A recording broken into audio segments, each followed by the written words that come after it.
Welcome to Politicos. కేంద్ర ప్రభుత్వం radar navigation అయితే ఏర్పాటు చేసింది. దీన్ని సమీకరించుకొని రాష్ట్ర ప్రభుత్వాలు కూడా వికారాబాద్ లో ఉన్నటువంటి దామగుండం అడవులను దాదాపుగా 3000 ఎకరాల అడవులను అయితే కేంద్ర ప్రభుత్వానికి దారదత్తం చేసింది. సో కేంద్ర రాష్ట్ర ప్రభుత్వాల ఉమ్మడి చర్యకు అగైనెస్ట్ గా అయితే ఒక ఉద్యమాన్ని అయితే లేవనెత్తిన పరిస్థితి ఇక్కడైతే నెలకొంది. మరి దీనికి సంబంధించిన మరిన్ని అంశాలను కూడా తెలుసుకునే ప్రయత్నం అయితే చేద్దాం.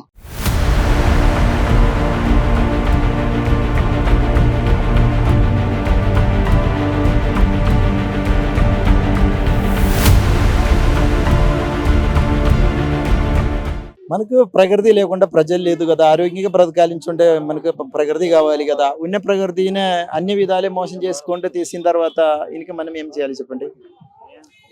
దానికి ప్రోగ్రామ్ ఫిక్స్ చేసి చేయాలి మన అది. సో వికారాబాద్ వేదికగా కొండా విశ్వేశ్వరరెడ్డి ఎంపీ ఎవరైతే ఉన్నారో ఆయన దామగుండం గుడికి సంబంధించిన రోడ్డుని ఇప్పుడు నావికా స్థలానికి సంబంధించిన రోడ్డుగా మార్చారని చెప్పేసి మీరు మా సందర్భంలో చెప్పారు. ఇది ఎంత లేదు, అది దేవాలయ భూమి. అప్పుడు నక్షలు ఉన్న రోడ్డునే కొంచెం వెడల్పు చేశారు. అక్కడ వికారాబాద్ కిషన్ నాయక్ అని చెప్పిన ఒక కాంట్రాక్ట్ ఉంటే మంచి ఆయనకు చాలా అడిగి అయినా అందరికీ మంచిగా ఉపయోగం అవుతాయి కదా అని అనుకుంటే చేశాను. దానికే దేవాలయ భూమిలే దేవునికున్న రోడ్ లేకుండా ఆయనకి మన నెట్టి మీద వేసి ఎవరు ఒప్పరు కదా. ఎవరు నెట్టిలు పెట్టాలి మన రోడ్? దేవాలయ భూమిలే దేవాలయానికి వచ్చిన భక్తులకు రోడ్డు చేశారు. దాన్ని ఎందుకు తప్పు పెట్టాలి? మన అడవి లోపల 27 కిలోమీటర్ రోడ్ వేస్తాంచే మన మినిస్టర్ గారు కొండ సురేఖ గారు చెప్తున్నప్పుడు ఆమెకి అడగాలి కదా, నేను ఎందుకు అడవి సుత్తం రోడ్ వేస్తున్నది. వాళ్ళ స్వార్థానికి అప్పుడప్పుడల్లా మార్పు చేస్తారు. ఇంకా కొన్ని రోజుల తర్వాత దీనికి సపోర్ట్ చేస్తారు. అవసరాన్ని బట్టి వాళ్ళు మార్పు చేస్తారు. కానీ అదుకులో చెట్లన్నీ పోయి ఉండే, అడవి పోయి ఉండే, ఏం లాభం అప్పుడు? అన్నీ పోయిన తర్వాత చూడండి, ఇన్ని వేల కోటి రూపాయలు ఖర్చు చేసి పెట్టిన ప్రాజెక్ట్ అయినా కూడా అమెరికా ప్రజల ప్రాణాని కోసం ఆ ప్రభుత్వం తీసేశారు కదా. మనం ఇంక కూడా నష్టం పోలేదు కదా. మన అది బెందు చేయవచ్చు కదా. అదే నేను చెప్తున్నాను. సో దీనికి సంబంధించి కూడా మీరు ఇందాక కూడా అన్నారు, ఏదైతే రామలింగేశ్వర స్వామి టెంపుల్ 500 ఏళ్ల కాలం నాటి టెంపుల్ దాన్ని కూడా కోల్పోతాము అని చెప్పేసి వ్యక్తం చేస్తున్నారు. కేంద్రంలో వచ్చేసి మోడీ ఏదైతే హిందూయిజాన్ని ఆయన అండగా ఉంటారో దానికి సంబంధించి రామలింగేశ్వర టెంపుల్కి ఎందుకు ఉండరు, అది హిందూ దేవాలయం కాదా అని చెప్పేసి మీరు మాటల్లో విన్నాం. అసలు ఇది అది హిందూ దేవాలయమే, ఎందుకు కాదు? అది హిందూ దేవాలయమే. 2008 వరే ఎన్విరాన్మెంట్ ల్యాండ్ దేవుని పేరు మీద ఉన్న ల్యాండ్ అది. ఇప్పుడు కూడా మీరు సర్వే నెంబర్ 473 వికారాబాద్ డిస్టిక్ పూడూరుకు విలేజ్ కింద మీ సేవలు చెక్ చేసుకోండి. ఇప్పుడు కూడా 2008 వరే అది దేవుని పేరు మీద ఉండి తర్వాత 2009 దాన్నే ఫోర్జరీ చేసి ఫారెస్ట్కి రాపేసి గుండం విగ్రహంతో సహా ఫోర్జరీ చేశారు. సో దామగుండం అంటే కేవలం మనుషులు కాదు, అక్కడ ఉన్నటువంటి సంస్థ రాడార్ సంస్థ కాదు, అక్కడ ఉన్నటువంటి ప్రజలు ప్లస్ దాంతోపాటు కొన్ని వేల లక్షల మొక్కలు, దాంట్లో బతికిన ప్రాణులు కూడా. దీనికి సంబంధించి మీరు వాటిని కాపాడాలంటే రాష్ట్ర ప్రభుత్వానికి కానీ ఇటు కేంద్ర ప్రభుత్వానికి ఏమైనా విజ్ఞప్తి? అదొక అడవి. ఇప్పుడు గాలి, నీరు, వాతావరణం, త్రాగునీరు, సాగునీరు అన్నీ పోయిన తర్వాత చుట్టుముట్టున్న ప్రాంత ప్రజలు కూడా వాళ్ళు కూడా బ్రతుకుతారు. వ్యవసాయం కదా. ఇప్పుడు అడవి పోయిన తర్వాత, చెట్లు పోయిన తర్వాత మనకు భూమిలో నీరు ఇంకదు, బోర్లు నీరు ఉండదు. వ్యవసాయానికి ఎట్లా ఏంటికి వీడు ఒక పరిష్కారం చేయలేకుండా ఇట్లా అని చెక్ పోస్ట్ కూడా తెచ్చిపెట్టారు. అక్కడ పూడూరుకి 2 చెక్ పోస్ట్ అంటే వికారాబాద్ నుంచి ఉన్న 2 చెక్ పోస్టులు పెట్టేశారు. ఇంకా చెట్లు నరకడం అంతే. ఇప్పుడు చెట్లు నరుకుతున్నప్పుడు దానికి సపోర్ట్ చేసిన వాళ్ళు ఉన్నారు. అడవి పువ్వాలి, ఆ వాళ్ళకి ఎందుకు పువ్వాలి అని చెప్పేసి ఇప్పుడు చెట్లన్నీ కొట్టేస్తారు కదా. అప్పుడు ఆ చెట్టుల్ని కటల్ మిషన్కి అమ్మడానికి కొందరు ట్రాక్టర్ ధన్యం చేసి తయారయ్యారు. ఎవరి స్వార్థం వాళ్ళకు. సో రేవంత్ రెడ్డి 1.5 లక్షల కోట్లతో మూసిని సుందరీకరణ చేస్తున్నారు. మరి అసలు మూసి పుట్టిందే మీ దగ్గర అని చెప్తున్నారు. దీన్ని పరిరక్షణకి మీరే ఏమన్నారు? ఇప్పుడు మూసి నది, ఇప్పుడు దామగుండం తూర్పుకు పడుతున్న నీరు, దామగుండ అడవిలో తూర్పుకు పడుతున్న నీరన్యం మూసి నదికి వెళ్తున్నది. గండిపెట్టు మూసి నదికి వెళ్తుంది. ఎందుకంటే పూడూరు చెరువు తర్వాత శివరెడ్డిపేట చెరువులే పోయి అది గండిపెట్టు మూసి నదికి వెళ్తుంది. ఉద్భవస్థానమే కదా. పరమడకి ఉన్న నీరు కాకినాడ నదికి వెళ్తున్నాయి. 2 నదికి ఒక రకంగా ఉద్భవస్థానం దామగుండం అనేది ఫారెస్ట్. ఇప్పుడు అడవి పోయిన తర్వాత ఒకటిసారి నీరు వచ్చేస్తుంది, తర్వాత నీరు లేకుండా అయిపోతుంది. ఒక సమయంలో హై స్పీడ్లో వరద వచ్చేస్తుంది, తర్వాత ఇక్కడ మూసి నదిలో నీరు ఉండదు.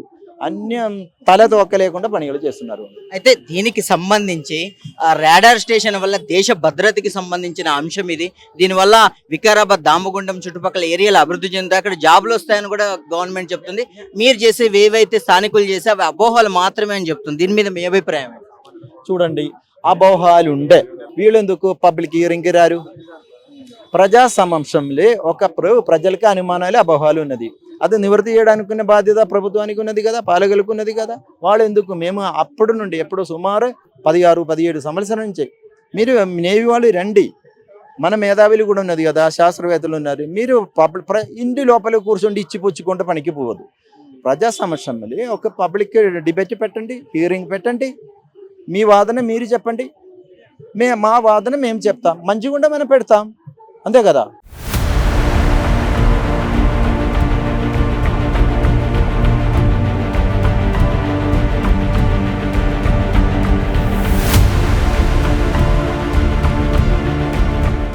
ఇది దాదాపు 2007-2009 సంవత్సరాల్లో ఇది ప్రారంభమైంది. దీనికి అక్కడ పునర్ప్రారంభమైంది. మరి గతంలో బీఆర్ఎస్ ప్రభుత్వం వచ్చిన తర్వాత మరి కేసీఆర్ గారి ఆధ్వర్యంలో ఈ ప్రాజెక్ట్ వల్ల అక్కడ ఉన్నటువంటి అడవి నాశనం అవుతుంది. దాదాపు ఒక 12 లక్షల చెట్లు కొట్టేయవేయడం జరుగుతుంది. మరి ప్రకృతి కూడా ఇబ్బంది అవుతుంది అను సందర్భంలో మరి ప్రభుత్వం కూడా దాన్ని పక్కకు పెట్టడం జరిగింది. మరి ఏదైతే మొన్న ఎన్నికలైన దాదాపు 10 రోజుల్లోనే ఈ యొక్క భూమిని మరి ఫారెస్ట్ డిపార్ట్మెంట్ అనేది నేవీ రేడార్కి అప్పజెప్పడం, ఇక్కడ పనులు ప్రారంభించే విధంగా చూస్తున్నాం. కాబట్టి దాన్ని ఎంబడే పనులు ఆపేసి అక్కడ ఉన్నటువంటి రేడార్ కేంద్రాన్ని వేరే ప్రాంతానికి తరలించే విధంగా చర్యలు తీసుకోవాలి ప్రభుత్వం, కేంద్ర ప్రభుత్వం కానీ రాష్ట్ర ప్రభుత్వం పునరాలోచన చేయాలి. ఎందుకంటే అక్కడ ఉన్నటువంటి దాదాపు ఒక 12 లక్షల చెట్లను కొట్టేయడంతో పాటు అక్కడ ఎన్నో జీవరాశులు, ఇలా పక్షులు కానీ ఎక్కడో వైల్డ్ యానిమల్స్ అన్నీ ఉంటాయి, అవన్నిటిని కూడా ఇవన్నీ కూడా నాశనం అయ్యే పరిస్థితి ఉన్నది. కాబట్టి తప్పకుండా దాన్ని అక్కడ నుంచి తరలించే విధంగా చర్యలు తీసుకోవాలి. దానికోసం ఇక్కడ ఉద్యమం చేస్తున్నారు అందరూ కూడా. దీంతో పాటు అవసరమైతే ఇంకా ఎక్కడికన్నా పోయి ఈ రేడార్ కేంద్రాన్ని ఆపే విధంగా మా వంతు సహకారం తప్పకుండా ఉంటాయి. సార్, ఇంకోటి, హరితహారం పేరుతో ఒక ఉద్యమాన్ని లేపినటువంటి వ్యక్తి కేసీఆర్ గారు. ఇప్పుడు 12 లక్షల మొక్కలకైతే ఇప్పుడు ప్రమాదం వాటిల్లి. దీని మీద బీఆర్ఎస్ పార్టీ ఎలాంటి చర్యలు తీసుకోబోతుంది? మీరు చూసినారు, గత 10 సంవత్సరాల్లో కొన్ని కోట్ల చెట్లు ఇవాళ తెలంగాణలో నాటినందుకే గడిచిన 10 సంవత్సరాలు ఎక్కడ కూడా మనకు ఎక్కడ ఇబ్బంది కాకుండా ప్రతి సంవత్సరంగా సంపూర్ణంగా వర్షాలు పడడం, ఎక్కడ కరువు లేకుండా ఉన్నది. దీనికి కారణం చెట్లే. మరి అదే చెట్లను నాశనం చేస్తామంటే ఒప్పుకుంటామా? కాబట్టి ఒక దట్టమైనటువంటి అడవిని నాశనం చేయమనేది నిజంగా కూడా సమంజసం కాదు. తప్పకుండా దీనికి వ్యతిరేకిస్తాం. బీఆర్ఎస్ పార్టీ ఖచ్చితంగా సంపూర్ణ మద్దతు తెలియజేస్తుంది.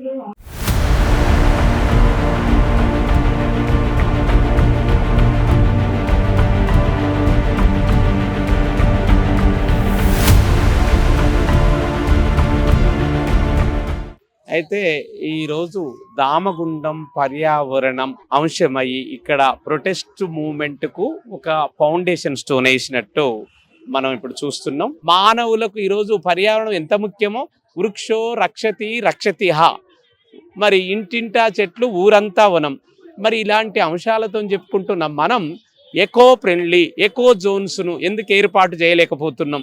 ఈరోజు మహారాష్ట్రలో నాసిక్ అనేటువంటి ప్రాంతంలో జన్మిస్తున్నటువంటి గోదావరి నది అక్కడ ఎకో జోన్గా ఏర్పాటు చేయడం జరిగింది. ఎకో జోన్ అని ఏర్పాటు చేస్తే ఎవ్వరూ కేంద్ర ప్రభుత్వం కానీ రాష్ట్ర ప్రభుత్వాలు కానీ దాంట్లో చొచ్చుకోపోవడానికి వీల్లేదు.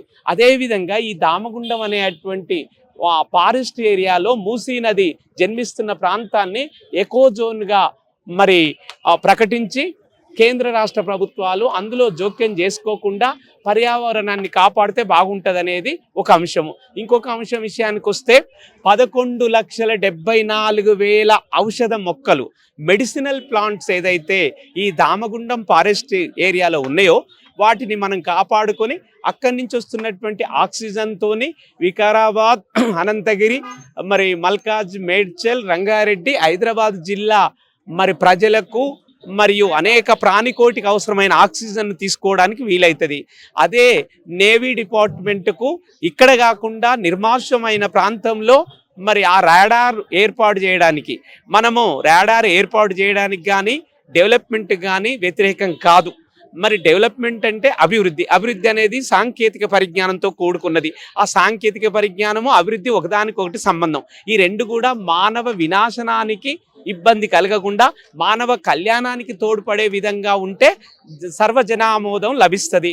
మానవ కళ్యాణానికి అంటే మానవ వికాసానికి తోడ్పడే విధంగా ఇక్కడ కాకుండా ఇంకా వేరే వేస్ట్ ల్యాండ్ను అప్పగించి ఈ యొక్క దామగుండం అటవీ ప్రాంతాన్ని, మొక్కలు అడవి ఉన్న ప్రాంతాన్ని సంరక్షించే విషయంలో అతను రేవంత్ రెడ్డి గారి తలమునకలైతే ఈ యొక్క తెలంగాణ రాష్ట్ర ప్రజలే కాకుండా భారతదేశ ప్రజలు కూడా అతన్ని దీవించడానికి అవకాశం ఉంటుంది.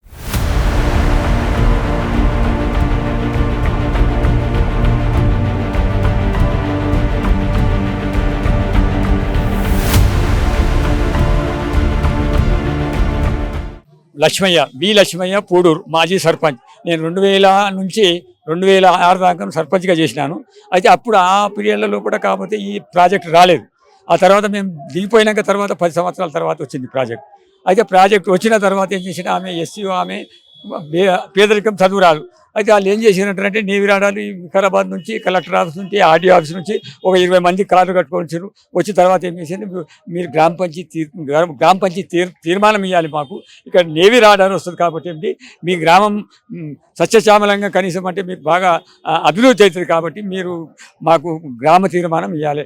ఏమి నేవి రాడార్ మేము నిర్మిస్తున్నామంటే మీరు సంతోషంగా తీర్మానం ఇవ్వాలంటారంటే అప్పుడు మేము ఏం చేసినామంటే కొంత ఆలస్యం చేసినాం కాబట్టి ఏమవుతుంది దాన్ని ఏమి తెలియకుండా మేము తీర్మానం ఇవ్వాలంటే ఎట్లా ఇవ్వాలి, ఏం సంగతి కాబట్టి దాని గురించి మాకేమైనా చెప్పాలంటారంటే సరే దాని నుంచి ఏం కాదు, మీకు ఊళ్ళో కనీసం అంటే మొత్తం ఉపాధి దొరుకుతుంది, పాలు దొరుకుతాయి, నీకు రోజు కనీసం అంటే 50 మంది కూలీలు దొరుకుతారు అక్కడ పనిచేయనికే, అక్కడ మంచిగా స్కూల్ కడతాము, అవి కడతాం ఇవి కడతాం, అంత ఇల్లు కట్టిస్తాం అది అని చెప్పి మాకు చెప్పిండ్రు ఆయన. ఫస్ట్ సెకండ్ నాడు ఆయన మేము సంతకాలు పెట్టలేదు మా గ్రామ సర్పంచ్. పెట్టకపోతే ఏం చేసి మళ్ళీ తెల్లారి కలెక్టర్ గారిని తోలుకొని వచ్చారు. ఎవరికి ఊరికి వచ్చి ఏం చేసినట్టు మళ్ళీ 4 గంటల టైం వచ్చారు. వచ్చిన తర్వాత మళ్ళీ ఒక 10-20 మంది 20 మంది 50 మంది ఎక్కువ లేరు, 50 మంది చదివేసారు. చదివేసిన తర్వాత వచ్చే కలెక్టర్ గారు చెప్పి వాళ్ళు అడిగి మరి ఏమంటే మీరు సంతకాలు పెట్టాలి కదా, తీర్మానం ఇవ్వాలి కదా మీ గ్రామ పంచాయతీ సర్పంచ్ అంటే అవును తీర్మానం ఇవ్వాలి కానీ ఏమి విషయం లేకుండా తీర్మానం అంటే ఎట్లా ఇస్తారు, లే ఆయన కాకపోతే ఏంటంటే మేము గవర్నమెంట్ తరఫు వచ్చినాము, మీకు ఏమి ప్రమాదం కాదు కదా. ఏ గవర్నమెంట్ అది, ఏ గవర్నమెంట్? Revenue department, collector. ఏ పార్టీ రూలింగ్ లో? అప్పుడు కాంగ్రెస్ పార్టీ ఉన్నది. కలెక్టర్ గారు వచ్చిన తర్వాత అడిగిన తర్వాత మరి మీరు అట్లా కాదు కాబట్టి మాకు ఏం అవగాహన లేకుండా మరి కనీసం మీరు సంతకాలు పెట్టమంటే పెట్టడానికి వీల్లేదు కాబట్టి మాకు అట్లా ఏముండదు, మీకు కాబట్టి అట్లా నష్టం ఉంటే మేము గవర్నమెంట్ వాళ్ళం కదా, మీకు రక్షణ కోసం ఉంటాము కాబట్టి ఏంటంటే మీరు తప్పకుండా మాకు పర్మిషన్ ఇవ్వాలి. పర్మిషన్ ఇవ్వాలంటే చాలా మజబూరితో ఏం చేసామంటే గ్రామ సర్పంచ్ మెంబర్ ఒక 2-3 మెంబర్లు కనీసం అంటే సంతకాలు పెట్టి పోయిన తర్వాత ఎన్సీకి ఏం చేసినట్టే ఇక మెల్లగా ఏం చేసినట్టే నేవి రాడార్ నుంచి మాకు అవగాహన లేదు కాబట్టి ఏంటంటే మేము వచ్చినప్పుడల్లా వాళ్ళను అవగాహన చేసుకుని పెట్టినాం. ఎవరిని ఎక్కడైతే వాళ్ళు వచ్చిన ఎవరు నేవి రాడార్ వాళ్ళు నిర్మించేటోళ్ళు కొలుసుడు అది చేసేటప్పుడు మీరు ఎట్లా చేస్తున్నారు ఇది ఏం సంగతి, ఇది కాబట్టి ఏంటంటే పెద్ద ప్రాజెక్టు కాబట్టి ఏంటంటే దీని గురించి కాబట్టి ఏంటంటే మాకు ఇంత భూమి పడుతుంది కాబట్టి ఇక్కడ రాడార్ స్టేషన్ ఇస్తే ఇక్కడ ఎవ్వరు కూడా రానిగా వీల్లేదు. వాళ్ళ నోటి నుంచి మేము విన్నాం అలా అక్కడ పనిచేయని కొలనికి వచ్చినాయి. అది వాస్తవమైనప్పటికీ కూడా మీరు ఆ టైంలో ఏ మంత్రిని కానీ ఎంపీని కానీ మీరు సంప్రదించినాం కాబట్టి ఏం అప్పుడు మాకు హరీష్ రెడ్డి గారు ఉండే, హరీష్ రెడ్డి దాకా పోయినాం ఇట్లా రెవెన్యూ ఆర్డర్స్ అంట మరి గ్రామానికి చాలా నష్టం అవుతుంది కాబట్టి మీరు దాన్ని ఆపాలి, మరి మీరు చెప్పాలంటే ఏం చేసిందంటే సరే చెప్దామని చెప్పి ఏం చేసిందంటే మా కేసీఆర్ దగ్గరికి పోయినా అంటాడు కానీ పోయిందంతా తెలియదు. కాకపోతే ఏంటంటే అప్పుడు మళ్ళీ ఏమో గడబడి చేపించారంటే కేసీఆర్ ఏం చేసిందంటే దాన్ని ఇస్తలేరు కాబట్టి ఫ్లడ్ గ్రౌండ్స్ మైదానం ఇస్తే ఆ కేసీఆర్ దామగుండ రామలింగేశ్వర దేవాలయ భూమి ఇస్తాడని చెప్పిండు కాబట్టి అది అంతా కాగిపోయిందండి. ఇక అట్లాగే మేము అప్రమత్తంగా ఉంచుకుంటూ వస్తున్నాం. వచ్చిన తర్వాత రోజుకు రోజు రాకడ పొరపాటే వాళ్ళు కనీసం అంటే కొలుసుడు రోజుకు సర్వే చేసుడు అది చేస్తే వచ్చినప్పుడల్లా వాళ్ళని వీళ్ళని కలుస్తుండు అడుగుతుండేవాళ్ళు. మరి కాకపోతే మీకు ఇక దేవాలయం ఉన్నది కదా, మరి మా దేవాలయం అంటే మీ దేవాలయం కనీసం సంవత్సరం ఒకసారి మా జాతర అవుతుంది కాబట్టి మీ సంవత్సరం ఒక్కసారే మీకు కనీసం అంటే పర్మిషన్ ఉంటుంది. లోపల మా రాడార్ వచ్చిన తర్వాత మీరు ఎవరిని ఫోన్ చేయడానికి వీల్లేదు. కాకపోతే ఏంటంటే మీకు దేవాలయం దేవాలయం అవసరం ఉంటే మీరు వేరే జాగా ఈ దామగుండం అవతల పరిధి లోపల ఎక్కడ జాగున్నా జాగా ఖరీదు చేసి మీకు అక్కడ అంటే మేము అప్పుడు అన్నాం, కాకపోతే స్థాన బలం ఇచ్చి మీరు అక్కడ దేవాలయం పెట్టిస్తే మాకేం సంబంధం లేదు. కాబట్టి ఈ జాగా నుంచి అయితే మాకు దేవాలయం ఈ దేవుణ్ణి లేపేది ఎవరు జనాలు సహకరిస్తారు, వాళ్ళకి ఏమిటంటే దీని ఏమవుతుంది అనేది వాళ్ళకి అవగాహన లేదు. కాబట్టి ఏంటంటే పబ్లిక్ అంతా అట్లే పండుకున్నారు. అప్పుడైతే ఈ 2-3 నెలల నుంచి 6 నెలల నుంచి బాగా పట్టుకుంటే వికారాబాద్లో మన ఉద్యోగం లేదు. ఆ తర్వాత ఆడికి కూడా వస్తున్నారు, అక్కడ వస్తున్నారు. దాని గురించి బాగా దాన్ని చర్య తీసుకొని దాన్ని ఈ స్థాయికి తీసుకొని వచ్చినాం.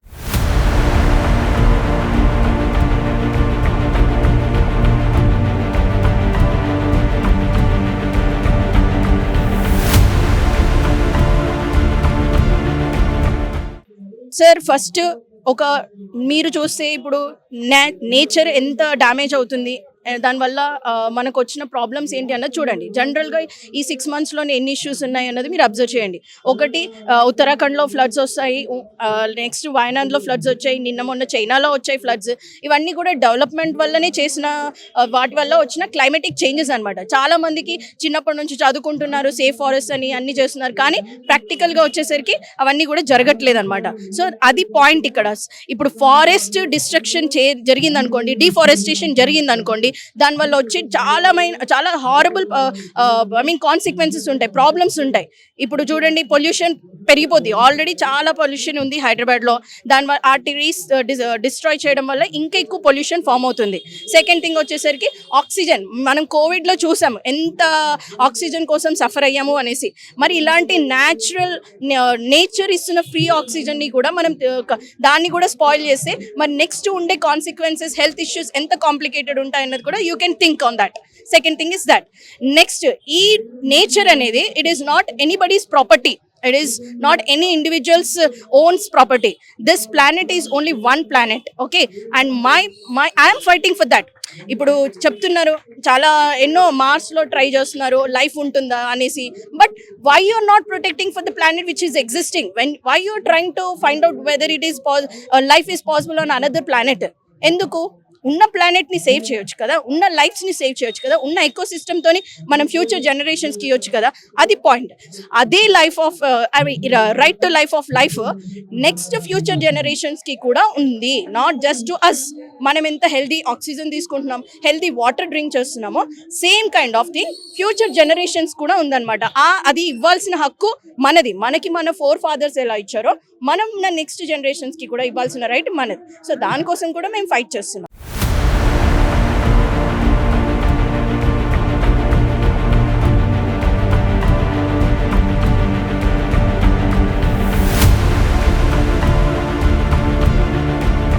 సో చూసాం కదా కేంద్రం ఏదైతే అనుమతించిన రాడార్ స్టేషన్ వల్ల తీవ్రంగా అక్కడ ఉన్న జన సమూహాలు కానివ్వండి, ప్రజలు కానివ్వండి, జంతువులు కానివ్వండి, అక్కడ ఉన్నటువంటి మూసీ నది ఏదైతే పరివాహక ప్రాంతం మొదలవుతుంది, ఆ మూసీ నది మొదలయ్యేటువంటి ప్రాంతంలో ఈకో జోన్ గా ప్రకటించలేదు. అది కాక ఇంకా అక్కడ ఉన్నటువంటి 12 లక్షల చెట్లను నరికివేస్తున్నారు. గతంలో 300 చెట్లను కొట్టినందుకే ఒక చిప్కో ఉద్యమం అయితే భారీ ఎత్తున లేవనెత్తింది. మరి 12 లక్షల చెట్ల మొక్కలను నాశనం చేస్తే మేమెందుకు ఊరుకుంటాము?